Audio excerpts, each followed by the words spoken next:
Anthony Edwards stormed into Game 2 with a purpose.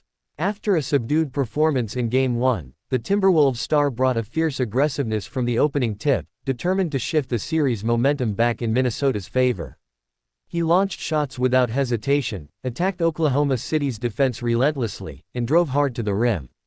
Edwards finished with 32 points on 26 shots, double his attempts from Game 1, and made his presence felt from start to finish. Minnesota's bench responded, too.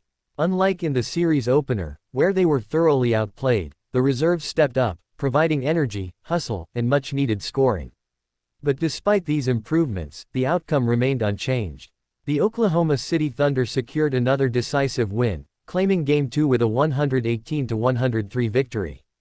The win gives them a commanding 2-0 lead in the Western Conference Finals, with the series heading to Minnesota for Games 3 and 4. The Timberwolves are searching for answers, but the Thunder are riding high on confidence in elite play. Shai Gilgeous-Alexander, freshly crowned the league's MVP, reminded everyone why he earned the honor. He poured in 38 points, marking his fifth consecutive playoff game with 30 or more, a franchise record. His efficiency was textbook: 12 for 21 shooting and 13 for 15 from the line.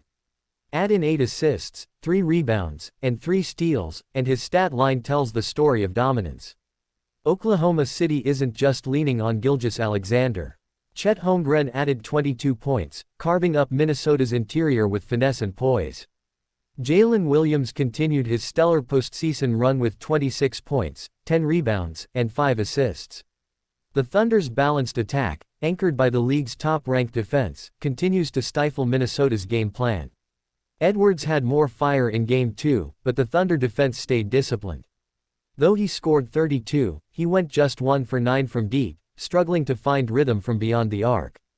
Julius Randle, so critical in previous rounds, was a shadow of himself, scoring just 6 points on 2 for 11 shooting.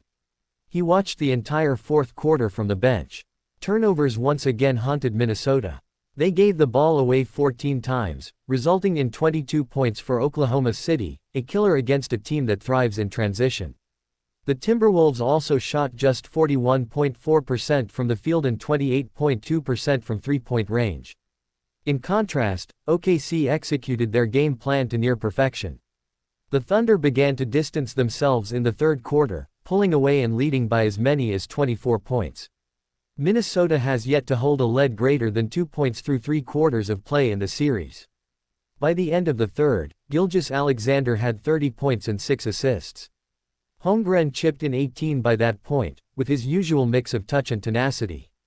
Edwards managed a highlight moment amid the struggle. His floater off the glass with 6:47 left in the third made him the Timberwolves' all-time leading playoff scorer, passing Kevin Garnett with 1,051 points in his 39th postseason game. Garnett, the franchise legend, previously held the record with 1,049 points in 47 playoff games. Edwards' rapid ascent into Timberwolves history is a testament to his evolution into a postseason star. Behind him on the list are Karl Anthony Towns, Wally Szczerbiak, and Latrell Sprewell. Gilgeous-Alexander was already cooking by halftime, scoring 19 points on 6 for 9 shooting and a perfect 6 for 6 at the free throw line. His impact extended beyond scoring. He added 4 assists, 3 rebounds, and 2 steals, dictating tempo and punishing defensive lapses. The game was tied at 45 late in the second quarter, but then OKC rattled off 6 unanswered points and never looked back. Jalen Williams, a versatile weapon for the Thunder, had 10 points and 5 defensive boards in the first half alone. Edwards tried to keep the Timberwolves in it with 16 points, 7 rebounds, and 3 assists by the break, but his struggles from deep 1 for 7 in the first half limited Minnesota's offensive flow. The opening quarter set the tone for what was to come. The Thunder led 29-25 after 1.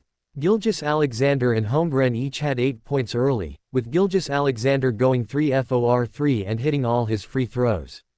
Edwards answered with 8 points and 6 rebounds for Minnesota. A bizarre moment early in the game saw Lou Dort inadvertently strike referee Scott Foster in the face during a jump ball. Foster suffered a bloody nose, prompting a brief stoppage. He returned to officiate after receiving medical attention, showing resilience akin to the players on the floor. Before tip-off, Gilgeous-Alexander received his MVP trophy from NBA Commissioner Adam Silver. It was a poignant moment. The crowd roared, and the energy surged through the arena. Gilgeous-Alexander, humble and grateful, credited his family, wife, and the Thunder staff, including head coach Mark Daigneault, for supporting his journey. Daigneault, when asked about his role in Gilgeous-Alexander's development, redirected the spotlight.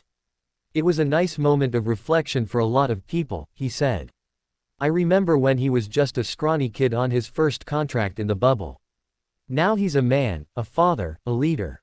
Gilgeous-Alexander has evolved into not just a superstar but the heartbeat of the best team in the league." The Thunder's regular season dominance, 68-14 and the top seed in the West, was fueled by his brilliance. His numbers this season have been eye-popping: 32.7 points, 6.4 assists, 5.0 rebounds, 1.7 steals, and 1.0 blocks per game. He shot over 51% from the field, 37.5% from three, and nearly 90% from the free throw line. No guard drew more contact or earned more trips to the line, and he converted nearly 8 free throws per game. It's not just production, it's poise. It's control. Gilgeous-Alexander is the rare guard who can slow the game down and still explode when necessary. The Thunder are following his lead, all the way to the brink of the NBA Finals. The Timberwolves need more than effort in Game 3.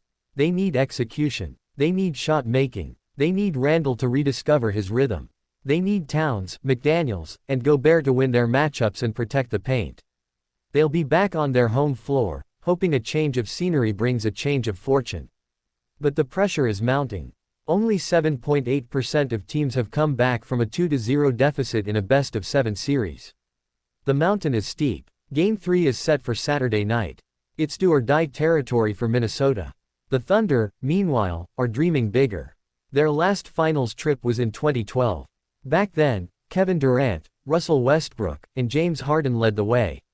Now it's Gilgeous-Alexander, Holmgren, Williams, and a stifling defense. They're young, they're hungry, and they're just 2 wins away.